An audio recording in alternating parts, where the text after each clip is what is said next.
महानगरपालिका निवडणूक कशी लढवणार या प्रश्नावर खैरे यांनी महाविकास आघाडीतील एकत्रित ताकद अधोरेखित केली।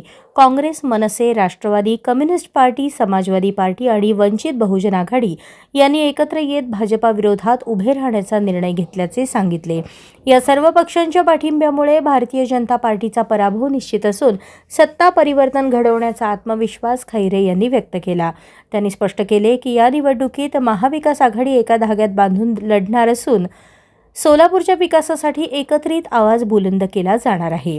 महाविकास आघाडीचा महापौर सोलापूर महानगरपालिकेत बसवण्याचे लक्ष्य ठेवून आम्ही लढत आहोत असेही खैरे म्हणाले।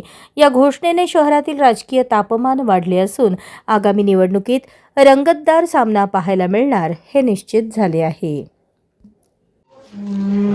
सोलापूर महानगरपालिकेची निवडणूक सर्व 29 महानगरपालिकेबरोबर होतच आहे आणि त्यानिमित्ताने सोलापूर शहरामध्ये प्रथमच त्या ठिकाणी महाविकास आघाडीची स्थापना इथे पूर्णपणे झाली।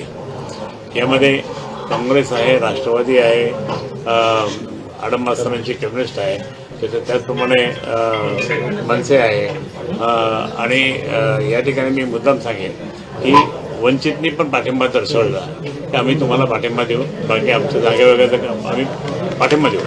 आणि सर्वात महत्त्वाचं म्हणजे एक हे समाजवादी पार्टी जी आहे यांची अखिलेशची, त्यांनीसुद्धा त्या ठिकाणी सांगितलं की आम्हाला उमेदवारीवर काही नको, पण आम्हाला सपोर्ट करतो। भाजपच्या अगेन्स्टमध्ये आम्ही सगळे एकत्र येऊन त्या ठिकाणी भाजपला पाडायचं आणि हा महाविकास आघाडीचा महापौर बसवायचा ही भूमिका त्यांची आहे। हे सोलापूरमध्ये भाजप विरुद्ध महाविकास आघाडीची पूर्ण ताकदीने उतरणार आमचे म्हणजे तुम्हाला माहिती आहे की एक जण आता प्रकाशजी आणि आम्ही 10 वर्षापूर्वी आमदार होतो, त्याच्यानंतर मग आडम मास्तर पण आमच्याबरोबर आमदार होते आणि ते त्यांची ताकदच कामगारांची ताकद, बीडी कामगारांची ताकद खूप मोठी आहे आणि तो दृष्टिकोन ठेवला की शिवसैनिक जबरदस्तपणे माननीय उद्धव साहेबांच्या नेतृत्वाखाली अध्यक्ष प्रमुखाखाली आमचे सगळे कार्यकर्ते कामाला लागले आहेत। आता कोणी म्हणतं काय कुरकुरी सगळे पक्षात असतीच, घरगुती असते ती, पण बाकी मग आदेशाला आमच्याकडे कसं आहे, शिवसेना पक्षांनी प्रमुखांनी आदेश दिला की आम्ही सगळेजण काम करतो। अशा दृष्टिकोनातून आज सर्व आमचे जिल्हा प्रमुख सगळे बसलेले आहेत, ताई पण आहे, उपनेते आहेत, हे सगळे आमचे पदाधिकारी त्या ठिकाणी आता जोरदारपणे महाविकास आघाडीचं काम करून सुरुवात करायची। एक मोठा मेळावा आडम मास्तरांनी सांगितलं, एक मोठा मेळावा त्या ठिकाणी लावायचा आहे।